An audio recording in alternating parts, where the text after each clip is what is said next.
रायगड जिल्हा परिषदेतील हजारो सरकारी शिक्षक हे आज शिक्षण क्षेत्रातील सगळ्यात मोठं ढोंग बनले।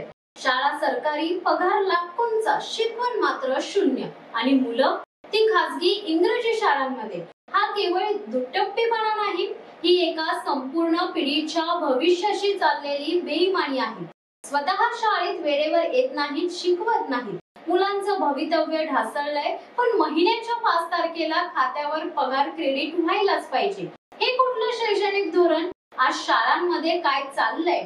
शिक्षक वेळेवर येत नाहीयेत, वर्गात बसून फोन खेळतायत, शिक्षणाचं गांभीर्यच नाहीये, अभ्यासक्रम अपूर्ण, मुलं गोंधळलेली आणि त्याच वेळी स्वतःच्या मुलांचं शिक्षण खासगी इंग्रजी शाळांमधून फुल लक्झरी मध्ये। मग हे शिक्षक बोंब मारतात, मराठी शाळा वाचवा। अहो, आधी स्वतःची मुलं तरी टाका तिथं, पगार मात्र सरकारचा, मुलं खासगीत, शिक्षणाचा दर्जा शून्य। हा प्रकार म्हणजे सरकार, समाज आणि गरीब जनतेच्या विश्वासाचा खून आहे। सरकारने आता ठोस निर्णय घ्यायला हवा। जिल्हा परिषद शाळांतील प्रत्येक शिक्षकाची तपासणी व्हावी। त्यांनी वर्षभरात किती तास शिकवलं, किती विद्यार्थ्यांनी खरोखर समजून घेतलं, याचा अहवाल तयार व्हावा। ज्यांच्या मुलांनी खासगी इंग्रजी शाळांमध्ये प्रवेश घेतलाय त्यांना शिक्षण खात्यातून निलंबित करावा। पगार आणि गुणवत्तेचा थेट संबंध असावा। फक्त उपस्थितीवर पगार नाही, तर शिक्षणाच्या परिणामावर पगार।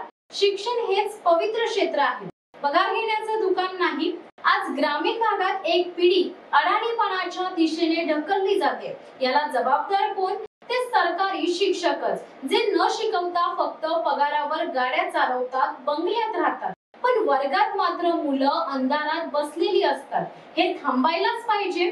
मराठी शाळा वाचवा म्हणणं सोपं आहे, पण तेवढंच निष्ठेने शिकवणं, स्वतःची मुलं तिथं घालणं, हे करायला हिम्मत लागते। ती शिक्षकी म्हणून तुमच्यात उतरलेलीच नाही। तुम्हाला हा व्हिडिओ कसा वाटला हे मला कमेंट करून नक्कीच सांगा। त्याचबरोबर असे नवनवीन व्हिडिओ पाहण्यासाठी व्हॉइस ऑफ धनुश्रीला सबस्क्राइब करा। तुर्तास धन्यवाद।